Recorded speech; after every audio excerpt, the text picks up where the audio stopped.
Welcome, everyone, and thank you so much for being here. It's another Fire Friday, and I am Wendy Yawching, founder of Healing Spaces Caribbean and tribe mom of the Find Your Fire tribe. And every Friday, we have an interesting, chi-lifting, energizing session from somebody of interest.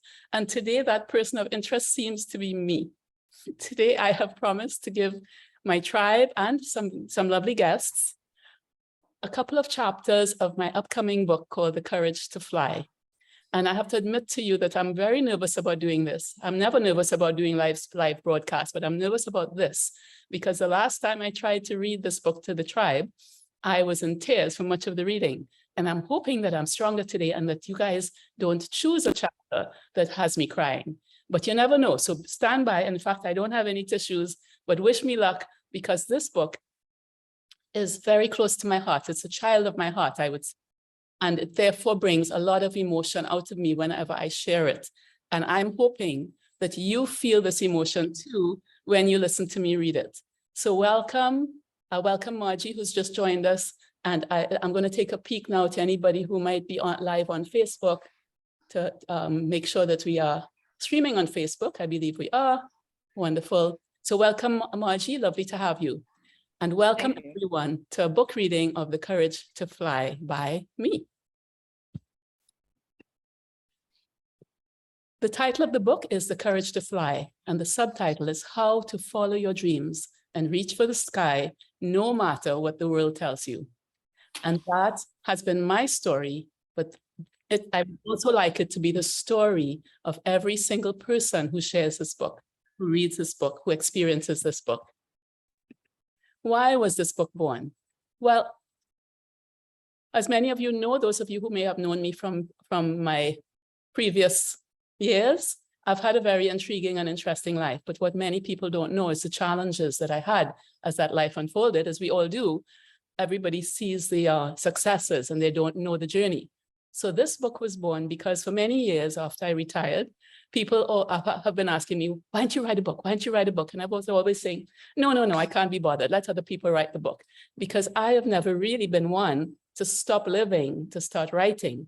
I was too busy doing all the things that I was busy doing. And then COVID happened and life changed and we were all looking inside and being inside.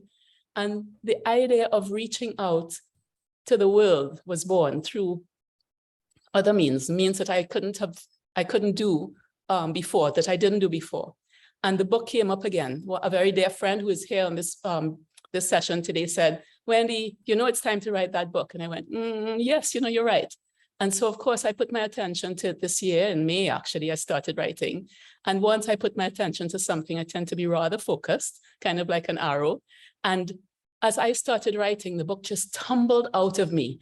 It had been sitting there waiting to be born. And so I found great joy in writing it, great emotion in writing it, great emotion in reading it and sharing it with you.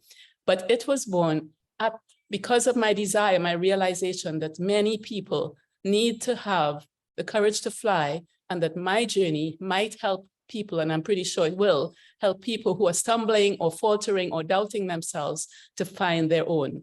So it's not really a story about flying. My story of flying is the sort of the anchor to the book, but it's a story of messages and the messages for women of all ages. But I started by saying, I'll be talking to my 18-year-old self, but it's really applicable for women of all ages and even some men, some boys, to learn the lessons that you shouldn't listen to other people's opinions of you, that you should view challenges as things that make you stronger, that when you fall down, you can get back up. When you reach for the stars and you fall, you can land on a star, another star or the moon, that you can believe, that you can dream, that you can indeed achieve your dreams. If you believe, follow your star, follow your heart, work hard enough, have great faith, and continue fearlessly. So that's what this book is about for me. It's sharing my journey to help other people create their best journey.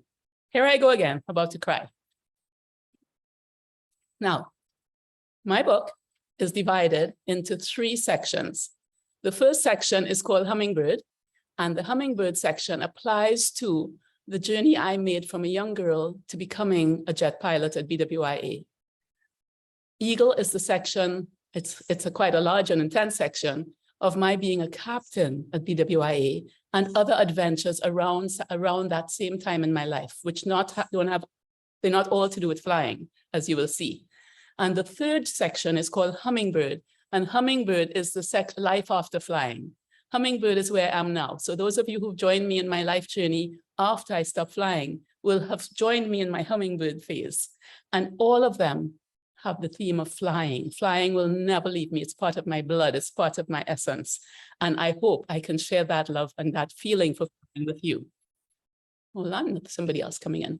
Okay, so what I'd like to suggest today is that given that most of you don't know about the butterfly part of my life or the eagle part of my life, but some of you, especially the tribe members, are present in my hummingbird part, that you choose a chapter that I read today, choosing perhaps one from butterfly and one from eagle. So what I'm going to do is I am going to leave this screen up for you and then ask you to write in the chat who wants to choose a chapter, and the second person who writes me shall choose the chapter. So take a look at the chapters available, and if you would like to, just put me in the chat, and I'm going to check the chat if I can figure out how. Aha, there it is.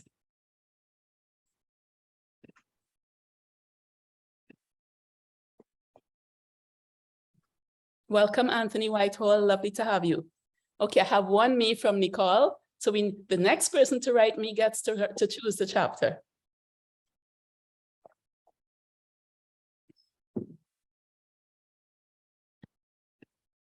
Markovici, MMM, I have a whole bunch of me's, but Monica came in second. So Monica Markovici, you get to choose the chapter. Why don't you unmute, say hi, and tell us which chapter you'd like us to read. Hello, and congratulations. And I had the honor of knowing you during these years. And I would love for you to read chapter 3. Chapter 3. Okay, folks, you're going to get another chance, Nicole, when we get to part 2, Eagle. So don't despair.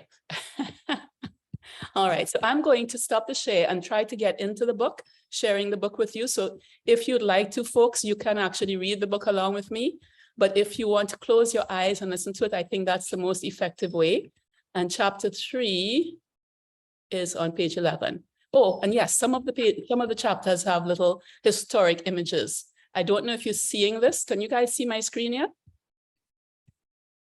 No. Nope. Okay, let me share it. Oh, share. Yeah. Okay, so this is, can you see my screen now? Yes. Okay, so we have some historic images in the book at various chapters to give you a little excitement. All right, so I would like to invite you all to close your eyes and just listen.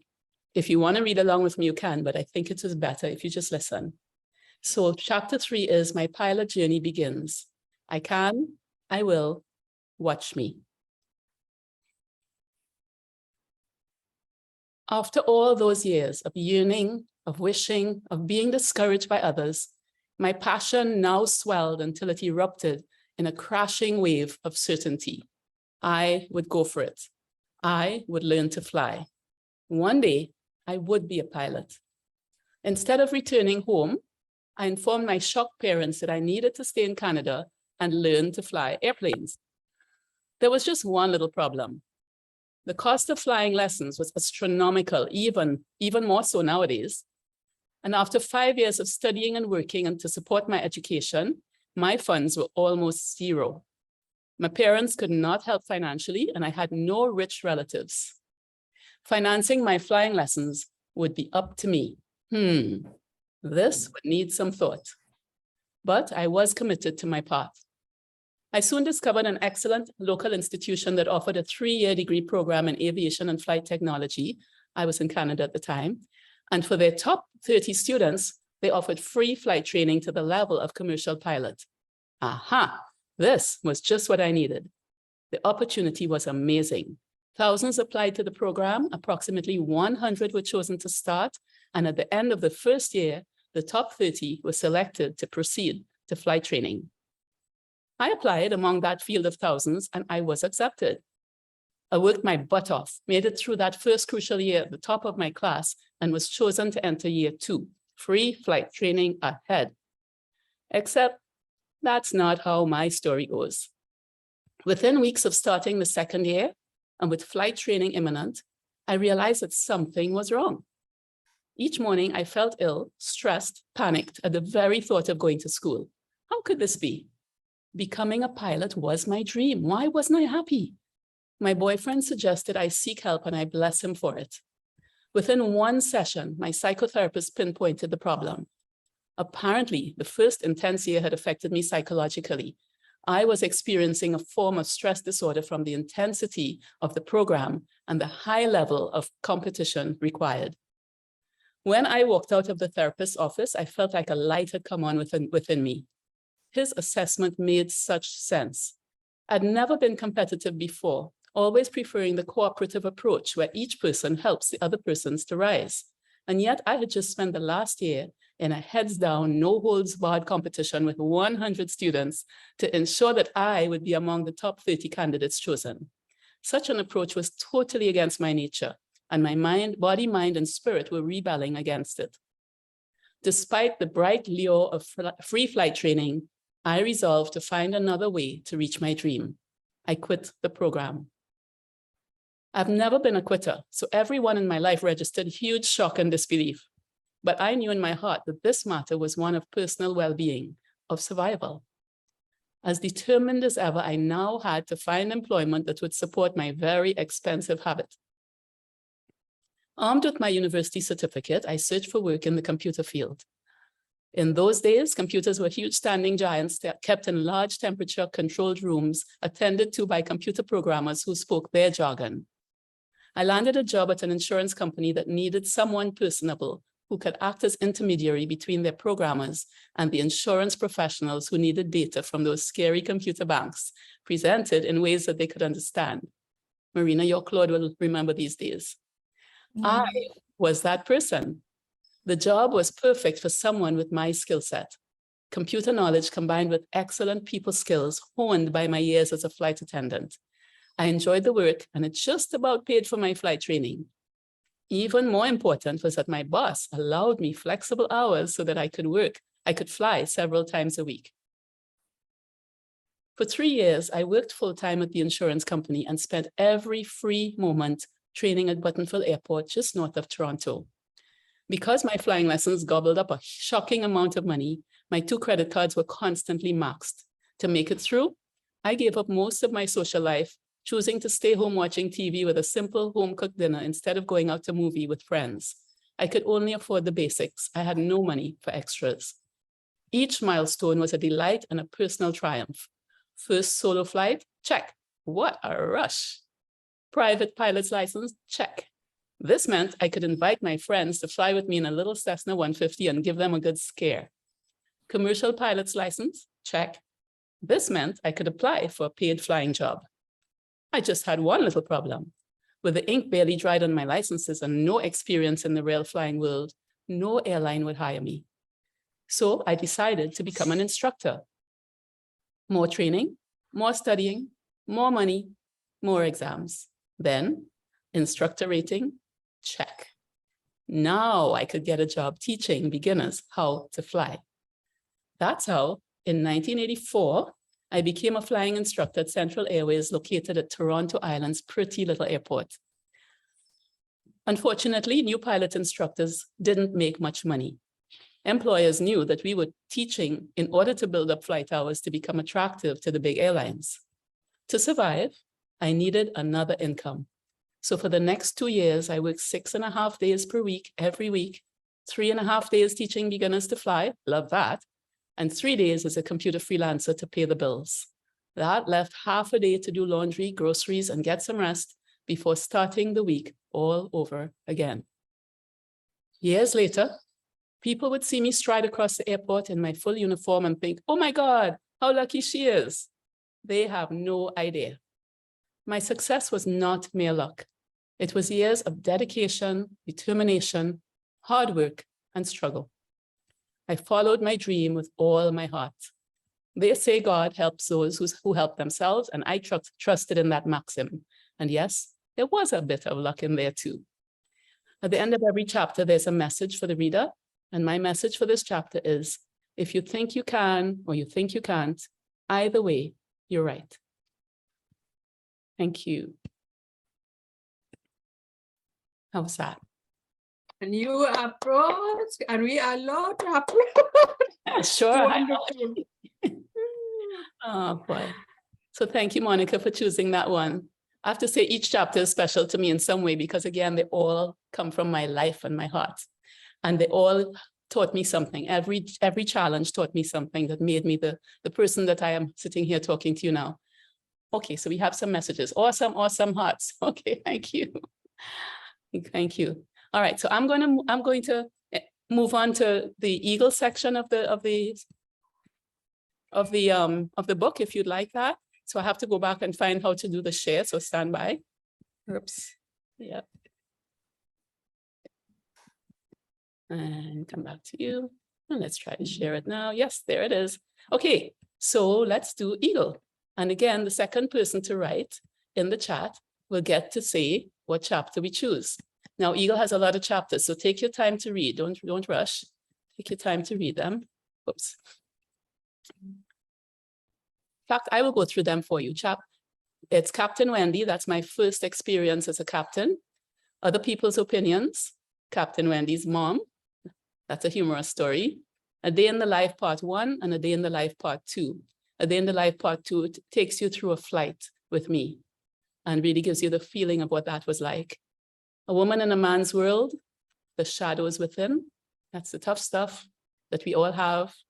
Adventures Unlimited, that's me doing other things than flying, worldwide adventures. Eco Warrior, my travels. Never Say Never. Lightning Does Strike Twice, that's a pretty serious one. And When Love Is Not Enough. Now, in the last book reading, I read When Love Is Not Enough. So I would encourage that we don't read that one again for the people who are repeating. So having run through those with you, I'm going to check the chat to see who has said me. Or somebody said, Anthony Whitehall. Hold on. Congrats. So Elspeth says chapter 19, and Anthony says Wendy's mom. Burgai says me. I was looking for the second me, but now I have choices of chapters. Okay, right? Just the second person who writes me from now will get to choose a chapter. So go for it. Then it'll be clear, including you, Anthony.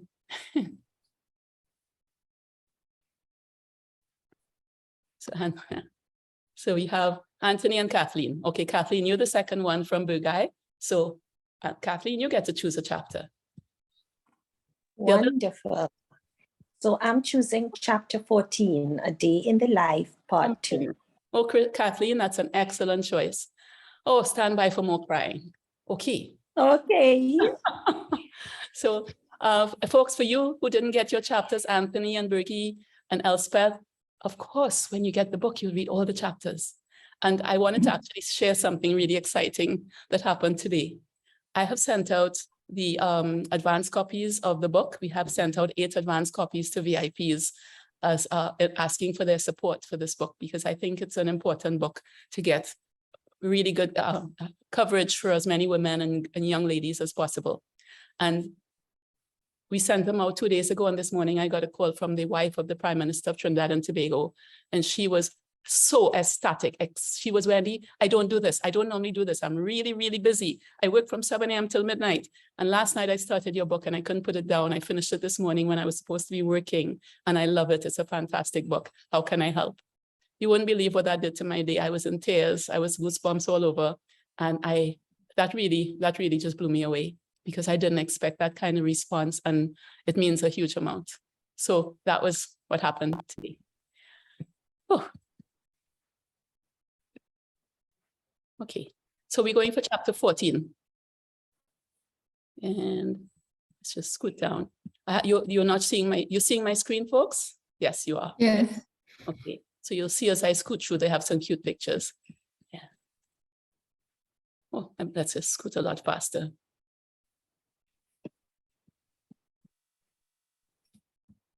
Okay, almost there. Okay, A Day in the Life, Part 2. So again, I ask that you close your eyes and listen to this window on my world when I was a flying captain. at BWIA. Shall we do this? Some things never change.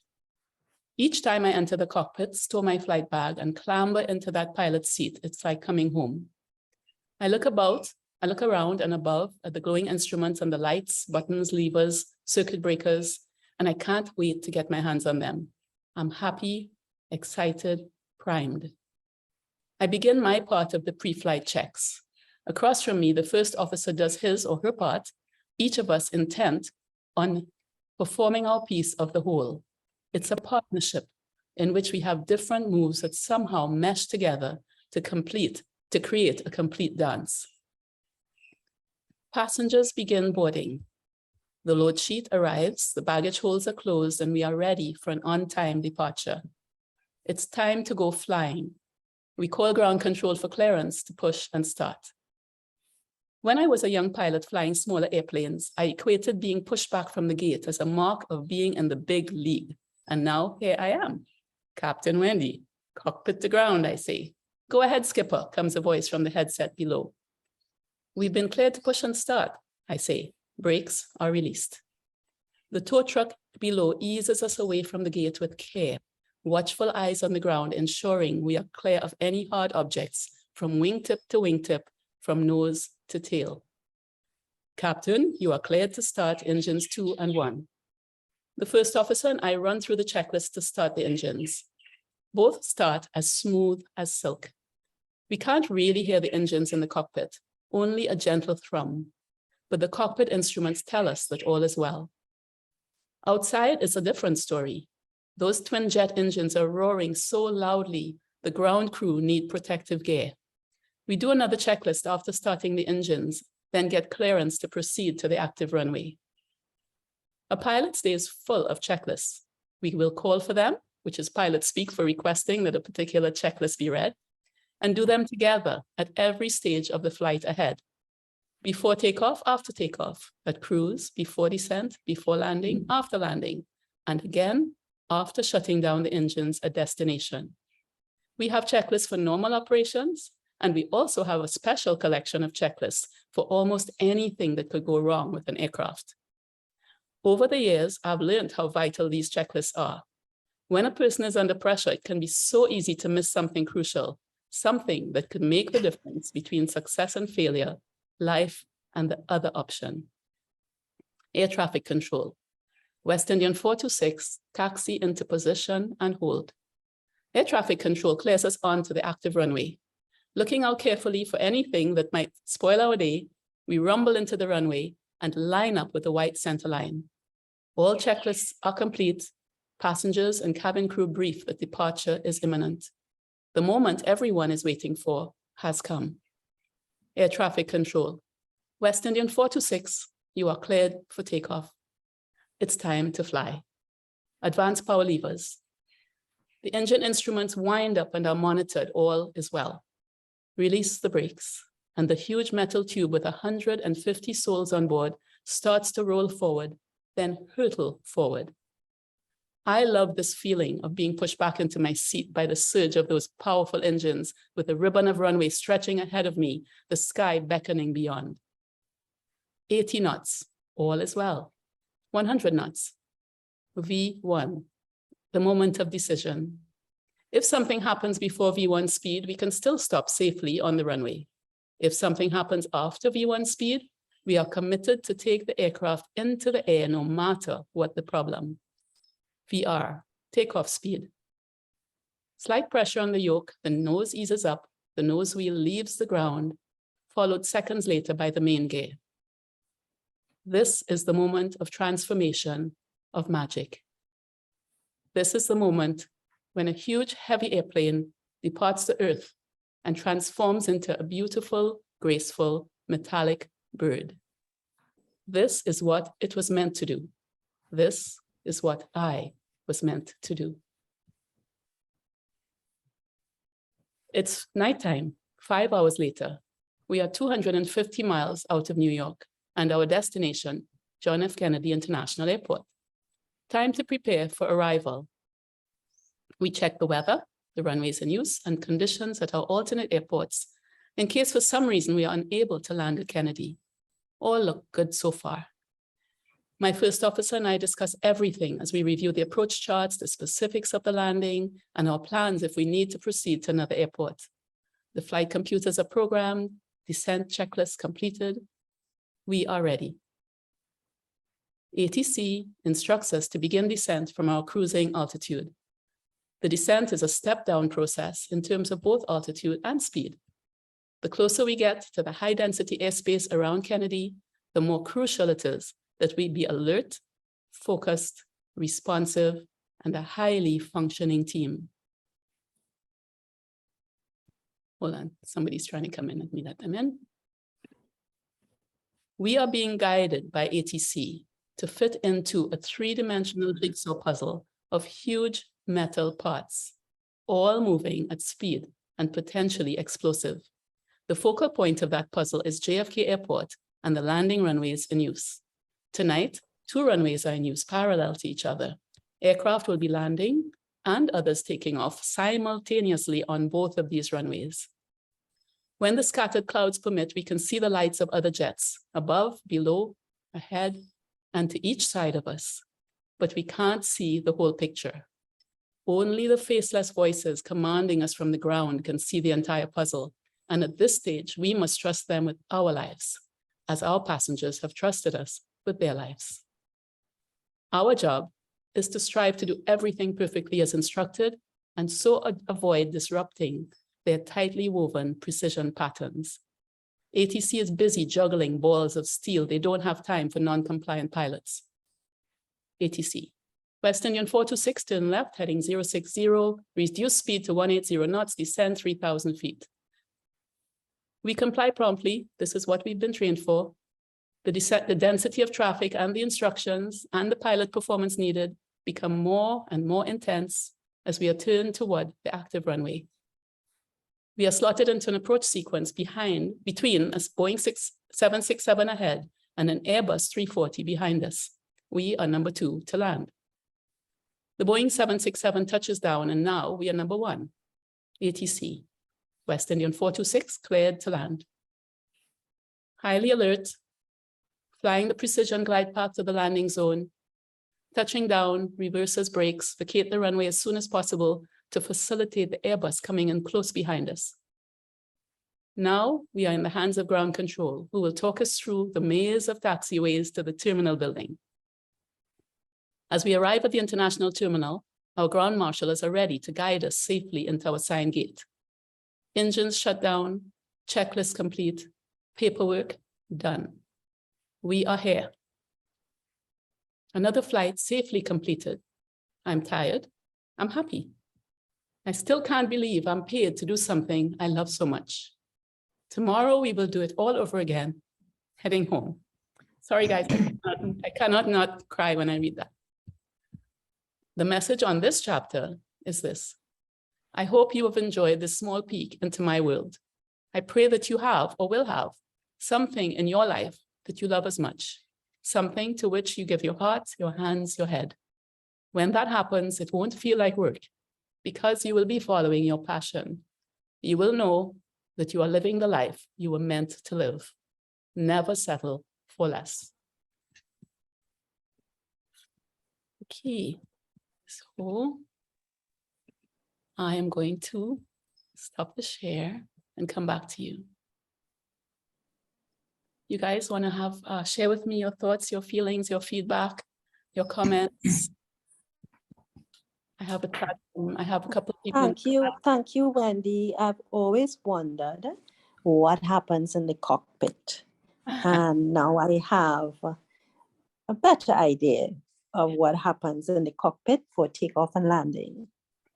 Thanks a million for sharing your world. Now I understand why you chose that one, Kathleen. Okay, thank you so much. And I got a couple comments. Beautiful, so sweet that you connected with your passion. Lovely message.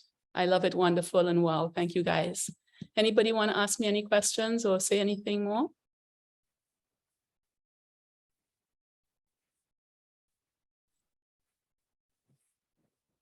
In that case. Yeah, Wendy, I would like to ask one question. Or should I raise my hand because I see there one hand before me, Oh my please? goodness, Terry has a hand up too. Okay. Briggy, you go ahead, and Terry, we come to you right after. Sorry, Terry, I start talking before seeing your hand, sorry. Yeah, I would thank you for sharing this in the cockpit. I travel a lot, always jumping in a flight and up, but sitting in the back as a passenger, what we knew is just, Captain, we are at this feet, we don't know all these checklists and all these things are going, we just, no, it's wonderful. I lost my words, Wendy. This is really, you have given me more. Like now, when I sit in a flight and I will be doing such in Sunday, I will have another feeling on what really is going through that. Thank you very much. I'm so glad. Thank you for saying that. I'm still trying to wipe up some of the tears that came down. Terry. Hi, Wendy. I wanted to say two things, really. I wanted to say thank you so much for the peek into the world of a captain of an airplane. Ever since I've been a child, you know, as children going on a flight, you're always fascinated. And if you get lucky enough and you get called into the cockpit, which I was as a child, but of course you still have no idea. It's just like a dream world to you with all of these buttons and knobs and instruments, and you have no idea what you're looking at, but it's also exciting. And you know, you get your little wings after and you feel like $1 million. And it's something that I've never forgotten. So it's lovely now as an adult to kind of, you know, have that image in my head now translate into something that's more real, and I can understand what a flight captain would go through. So that's the one thing I wanted to say. Thank you. That was an excellent, well done. It was very informative, but not too technical. It was just perfection. And secondly, this was the first thing I really wanted to say, but I left it second. I want to know from you, Wendy, who would you like to play you in your movie? Oh my God, Terry. That's what I want to know. Who would you like to play you in the movie? Can I say Tom Hanks? No, you may not. Oh, Please. he did a great job with Sully, right? Yes, he did. And he was perfect for that role because that was a male person that was being depicted. So, but yes, that's what I want. Gardine Hicks says she loves that question. Terry, I am Yeah, be prepared for it. Be prepared for it and start thinking about it. Yes. I am still in the birthing process for this book and overwhelmed by all the different guys. Writing the book was actually the easiest part because that came from my heart and my soul. It just came out. From the end of July, when we started the production process and all the things attached to that, that's when the real learning work started. And we're still doing that. We're working towards hopefully launching in 2 weeks' time on the Amazon version. And then the paperback. Until that's over, I can't think beyond. There's so much that I have to learn how to do in order to do it, including the promotional stuff. Like I've been told today that I have to do a launch party. I haven't got to that thought yet. I have no idea what that is, but we will get there. So movies. Well, I'm just here to plant the seed. That's all. Planting seeds. Okay. Well, thank you, Terry, for planting seeds. It will tie me up till I'm 100 years old. Thank you. You're so very welcome. Anytime. Oh, guys. Oh, boy. Okay. Thank you, Terry. Anybody else want to say anything else? Oh, Margie. Go ahead, Marge. You're muted, yeah. Still muted. Sorry. I see that someone has her hand up that was up before me. If you want to check. Upong. Yes. Upong, do you have a question? Yeah, thank you, Wendy. Thank you for, I love the way that you have both a male and a female brain. I don't know if you know that. The male part of your brain is the one that did the flying, and the female part of you described the metallic, beautiful bird, and all the poetry you put into that chapter was so gorgeous. Yes, my one question is, because I'm always scared when I'm in turbulence. Do you ever get scared when you're flying? You probably have the heart of a lion. You're a brave, intelligent woman. This is not a profession I would choose because I'm scared of flying. Thank you, and awesome. That's actually one of the chapters in my book. It starts off, do you ever get scared, or have you ever had scary experiences? And I believe it's chapter 9, where it's called Learning from the Scary Stuff. And there's another chapter that says lightning does strike twice. Yes, I've had scary experiences, and one of them, when we got struck by lightning twice in the space of 60 seconds, if I could have landed on the captain's lap. At the time I was a young pilot, first officer. If I could have landed on the captain's lap, I would have. I was so terrified. The plane was struck by lightning, straight, dead on, face straight at me, and the entire plane went, what And excuse me, I don't know if you can see a plane going like that. And I was terrified. So yeah, we are all human, no matter how brave you are. You're brave and strong and intelligent too, but there's always situations where you're gonna get scared. And I was scared a couple of times in my career, because it was a long career and things will happen. What is amazing and wonderful, and again, also in my book, is the level of training that we get consistently and regularly that runs us through almost every bad thing that can happen. So when it happens in real life, I've seen that. I know what to do with that. I can handle that, and how to work as a team in those critical times. So you'll feel a lot more reassured about flying, Ukpong, when you read the book, because you'll realize the kind of training that we get and the kind of preparedness that we maintain all through your career. So yeah, but yeah, if you don't get scared at something, you're silly, So, yeah. And then you do the best you can. In life, you get scared and then you stand up anyway, and you pray always. Yeah. Does that answer your question well, Ukpong? Yes, it does. Thank you. Yeah. Being afraid and doing it anyway is how I've operated. I'm doing that right now to publish this book. I was a nervous wreck before we came on today, and here I am. Now it's better. And I am, all the steps ahead of me, I'm quite nervous about each step, but I'm going to do them anyway. Courage to fly. Yeah. Margie. Yeah, well, I enjoyed both chapters, and they speak of you, certainly, but I really enjoyed the previous chapter where you described how you were in a situation that was not for you, and you were willing to quit and go on. And I know you're not a quitter, Wendy. So that was very poignant to me, to realize that it's okay to be in a situation if you recognize it's not for you. You're not quitting. If you decide to find another way to do it. And I could see being in a situation where you're forced to compete aggressively with others with whom you would normally work in partnership. Yes. It would take you completely out of your zone. And so thank you for sharing that, because it was really poignant. Thank you. Monica, thanks for choosing that one. Yeah. So I thank you all for your wonderful comments and questions. Anybody else want to say anything before we wrap up? I'm looking to see if there's anything in the Facebook chat. We have some highs and wows and et cetera, and congrats, but no questions. Anybody on Facebook have any questions for me? Well, then I'm going to say thank you. Thank you for sharing this second big exciting part of my journey with me.